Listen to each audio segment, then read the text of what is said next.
안녕하세요. "어떤 일로 연락 주셨을까요?"에 대한 번역 등록 가사법 형사법 전문 변호사 지재훈 변호사입니다.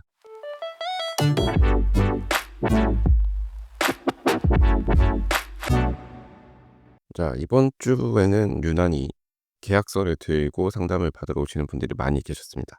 근데 이제 안타까웠던 건 이미 계약서에 도장이 다 찍혀 있었고 그 계약서를 어떻게 물을 수 있는 방법이 없는지 물어보는 그런 상담이었어요. 근데 이미 계약서에 도장을 찍어 버리면 그걸 무르는 게 쉽지 않습니다. 진짜 확실하게 물을 수 있는 계약서는 강제로 막 손을 끌어다가 지장을 찍게 만든 계약서라든지 아니면 위조된 계약서라든지 뭐 이런 것들이 아닌 이상은 계약서의 효력을 무조건 부정하기는 어렵습니다. 그러니까 상대방이 계약서 내용대로 이행하라고 들이밀면 일단은 거부할 수 없다고 봐야죠. 이제 이걸 가지고 다투려고 하면 결국 법원의 판단을 받아봐야 되는데 계약서가 또 생각만큼 간단하진 않습니다. 이제 예를 들어서 동업계약서 같은 걸 생각을 해 보면 분명히 내가 해야 될 의무도 있어요. 근데 인제 상대방에게 유리하게 계약서가 작성되었다고 해서 내가 해야 될 의무, 계약상 의무도 통째로 부인하기는 어려울 수 있습니다. 그러니까 보통 이렇게 흘러가요. 이제 동업계약서를 예를 들어서 설명을 드리면 이제 상대방이 해야 될 일, 내가 해야 될 일 뭐 이런 게 다 나눠서 적혀 있죠. 근데 인제 자세히 살펴보면 상대방은 거의 돈을 대주는 것 빼고는 하는 게 없어요. 그러니까 자세히 살펴보면 일은 내가 다 하고 처음에 돈을 조금 더 대줬다는 이유만으로 상대방이 어떻게 보면 오토를 돌려서 나를 거의 기계 삼아서 오토를 돌려 가지고 수익을 받아먹는 그런 구조로 계약서가 쓰여진 경우가 많습니다. 그리고 인제 돈도 그래요. 그러니까 상대방이 나한테 돈을 얼마 빌려준다고 치고 나는 일을 해서 그 상대방이 대줬다고 하는 돈을 갚고 그러고 나서 제대로 된 수익을 분배받을 수 있게 이렇게 계약서가 쓰여져 있는 경우가 많은데 제발, 제발, 제발 아는 형이 동업하자고 하면 하지 마세요. 동업은 하지 마세요. 그러니까 이게 말이 동업이지 거의 노예 계약을 하게 되는 겁니다. 그러니까 차라리 그럴 거면 그냥 나를 고용해서 쓰라고 얘기를 하세요. 그냥 "내가 돈을 좀 적게 받더라도 한 달에 얼마만큼 받겠다." 근데 이제 상대방이 그걸 거부한다라고 하면 그거는 이제 상대방의 속셈은 본인의 노동력을 공짜로 거의 공짜로 본인의 노동력을 이용해 먹을 생각으로 동업을 제안한 거죠. 사실은 동업도 아닌데. 그러니까 사람이 나빠요. 제가 이 일을 하면서 절실히 깨닫는 거는 '사람들이 참 나쁘다.' 남 좋은 일을 시켜주지 않아요. 결코 절대로 네버. 그걸 생각을 하셔야 돼요. 왜 동업을 하자고 하겠어요? 사람 쓰는 게 쉽지 않아서 그렇습니다. 연차 수당, 주휴 수당 뭐 이런 거 챙겨 줘야 되고 퇴직하면 퇴직금도 챙겨 줘야 되고 중간에 뭐 쉰다고 하면 또 대타도 그어야 되고 그러니까 직원 한 명 쓰는 게 정말 보통 일이 아닙니다. 근데 인제 동업이라는 이름으로 한 명을 묶어 두면 정말 날로 노동력을 이용해 먹을 수 있는 거죠. 그러니까 이제 그 계약서 같은 거 보면 당연히 휴일이나 뭐 이런 거에 대해서는 얘기가 없고 오히려 막 일을 안 해서 매장에 손실이 발생을 하는 경우에는 뭐 손해배상을 해 줘야 된다든지 뭐 각종 쓸데없는 잡다한 규정들이 막 많아요. 그러니까 잘못 동업계약서 쓰면 정말 1년 내내 일할 수밖에 없는 상황이 만들어지는 거예요. "아 이거 나 오늘 좀 힘들어서 쉬고 싶다."고 얘기를 할 수도 없는. "야 그러면은 네가 손해배상 다 해라." 뭐 이런 식으로 나오는. "계약서에 쓰여진 거 봤지? 너 그만큼 늘어나는 거야." 뭐 이런 식으로 협박 아닌 협박을 할 수 있는 상황이 만들어집니다. 그래서 실제로 쉬지도 못하고 힘든 상황에서 저를 찾아오시는 분들이 많이 계세요. 근데 이제 문제는 뭐냐면 이렇게 한 명에게 일방적으로 유리하게 계약이 쓰여져 있다고 해도 당장 그 계약의 효력을 멈출 수는 없다는 거예요. 그러니까 이제 예를 들어서 "아 형 나 생각해 봤는데 이 계약서 자체가 너무 나한테 불리하게 쓰여졌다. 나 이거 하루도 못 쉬고 뭐 하는 짓인지 모르겠다. 나 내일부터 매장 안 나올 거니까 그렇게 알고 있어라." 라고 얘기를 하고 매장을 안 나가게 된다고 가정을 해 볼게요. 그러면 어떻게 될까요? 100% 상대방이 손해배상 청구를 해올 겁니다. 그래도 인제 본인 들어간 돈이 얼마 없거나 본인이 지급한 돈을 그냥 포기할 생각으로 계약을 끊어 버리면 조금 나을 수 있죠. 그러니까 예를 들어서 내가 한 5천을 가게에 때려 박았는데, 아 이건 진짜 적은 돈이 아니긴 하지만 '이렇게 살 수는 없다. 내가 그냥 5천을 포기하는 한이 있어도 나는 더 이상 일을 못 하겠다.'라고 생각을 해서 계약 파기 선언을 하고 돌아서게 되면 상대방이 뭐 손해배상 청구나 이런 걸 해도 5천 범위 내에서 해결이 될 가능성이 높죠. 물론 상대방은 "야 너 때문에 일 못 해 가지고 손해가 막심하다. 하루당 얼마 매출 손해가 발생을 하고 이 손해는 너가 돌아올 때까지 계속 쌓일 거다. 빨리 돌아와라." 이런 식으로 협박 아닌 협박을 하겠죠. 근데 대부분의 일은 누군가가 대체할 수 있어요. 대체할 사람을 당장은 못 구해도 뭐 한 달 안에는 구할 수 있죠.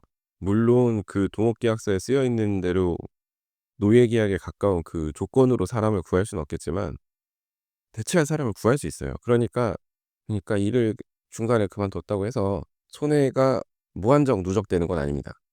그러니까 뭐 이런 말에 겁을 먹으실 필요는 없어요. 그러니까 이미 본인이 낸 돈이 몇 천이 있으면 거기서 그냥 까라고 하시고, 나중에 상대방이 소송을 제기하고 어쩌고 해도 이미 그 돈이 있으니까 그 돈 가지고 뭐 상계 주장을 하시고 뭘 하시면 돼요. 다만 인제 그 계약서에 어떻게 쓰여져 있는지가 좀 문제가 될 수 있는데, 어차피 개판으로 계약서가 쓰여져 있으면 계약서 내용 그대로 100% 인정이 되진 않아요. 그러니까 그냥 법이고 뭐고 계약서고 뭐고 다 떠나 가지고 내가 이 사람한테 돈 3천 줬는데 이 돈으로 보통 이제 뭐 보증금 뭐 이런 형식으로 돈을 주거든요. 그러니까 "이 보증금에서 그냥 까면 된다. 이 이상의 손해를 나한테 부담시키는 건 옳지 않다." 이런 주장을 해볼 수 있습니다. 이제 특수한 계약 관계라면 좀 달라질 수 있는데, 그냥 일반적인 뭐 음식점 동업이라든지 각종 매장 동업 같은 경우에는 그냥 중간에 끊으면 됩니다. 근데 이제 문제는 그거죠. 내가 상대방에게 지급한 돈이 전혀 없는 경우. 그러면 100% 상대방이 손해배상 청구를 해올 거고, 손해배상이 얼마는 인정이 될 수 있거든요. 그러면 당장 몇 천이 되는 돈을 상대방에게 줘야 될 수도 있는데, 그게 부담스러워서 "일을 계속할 수밖에 없다." 이렇게 말씀하시는 분들도 계시거든요. 이제 이거는 좀 애매합니다. 그쵸? 상대방이 소송 제기하면 뭐 변호사도 선임해야 될 수도 있고, 그럼 나는 거의 맨몸으로 쫓겨나왔는데 상대방에게 일만 해 주고 그 일한 것에 대한 대가도 못 받고 쫓겨나왔는데 여기에 추가적인 손해배상까지 하라고 하는 건 너무 가혹하다.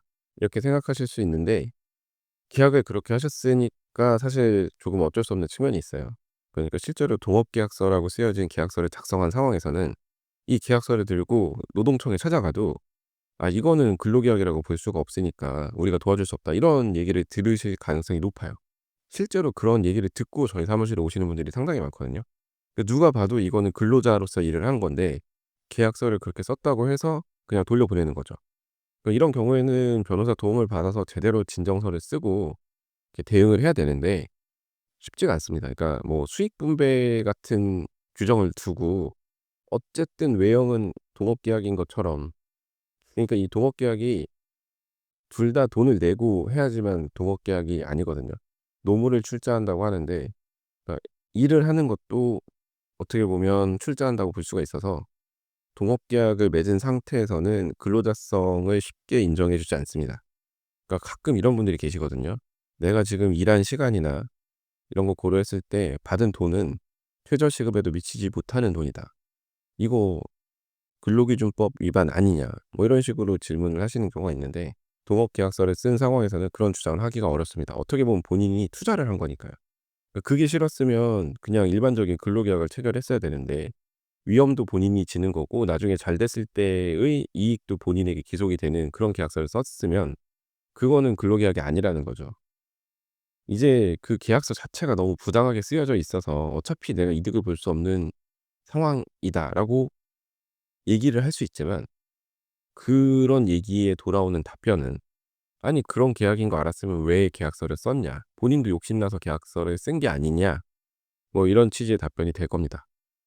말씀드리다 보니까 참 답답한데, 지금 이 시간에도 누군가에게 속아서 이런 내용의 계약서에 도장을 찍고 계신 분들이 계실 것 같아요. 근데 이거 가지고 사기로 고소하기도 어렵고, 뭐 억지로 걸어서 걸려면 걸 수는 있겠지만 인정되기가 쉽지 않을 겁니다. 왜냐? 이런 동업계약서를 잘 살펴보면 마지막에 양 당사자가 위 내용을 이해했으며 양 당사자의 자유로운 의사에 따라서 위와 같이 계약을 체결한다 이런 게 쓰여 있거든요. 이런 정도까지 쓰여 있는데 내가 계약서 내용을 몰랐다. 이 사람이 날 속였다. 이런 주장을 하기는 좀 어렵습니다. 뭐 계약 체결하기 전에 이 사람이 나에게 "이 매장의 매출은 얼마 정도 되고 그러면 네가 얼마를 가져갈 수 있다."라고 하는 그 설명을 할 텐데 그 설명에서 뭔가 사기로 고소하기 위한 실마리를 찾아야 됩니다. 근데 이런 얘기는 보통 만나서 하기 때문에 녹음이 되어 있을 리도 없고 좋게 좋게 동업하자고 하는데 누가 녹음기 들고 녹음하고 있겠어요. "야 형 믿지." 한마디면 되는 건데. 근데 그 형을 제발 믿지 마세요. 제가 오늘 또 이렇게 말씀을 드립니다. 아마 이거는 주기적으로 말씀드릴 것 같아요. 왜냐면 너무나 이런 거에 속는 분들이 많아서 제가 안타까워요. 그래서 또 누군가 어떤 분이 저한테 이런 건으로 상담 요청을 주시면 또 답답한 마음을 담아서 얘기를 하겠습니다. 이게 좀 널리 퍼져야 사기 아닌 사기를 당하지 않겠죠. 노예 계약을 체결하지 않으시겠죠. 한 명이라도 좀 피해를 덜 봤으면 하는 마음에서 오늘 이렇게 얘기를 해 봤습니다. 자, 오늘 제가 준비한 얘기는 여기까지이고요. 오늘도 끝까지 들어 주셔서 감사합니다. 자, 다음 에피소드에서는 더 흥미롭고 유익하고 현실적인 그런 법률 이야기로 찾아뵙도록 하겠습니다.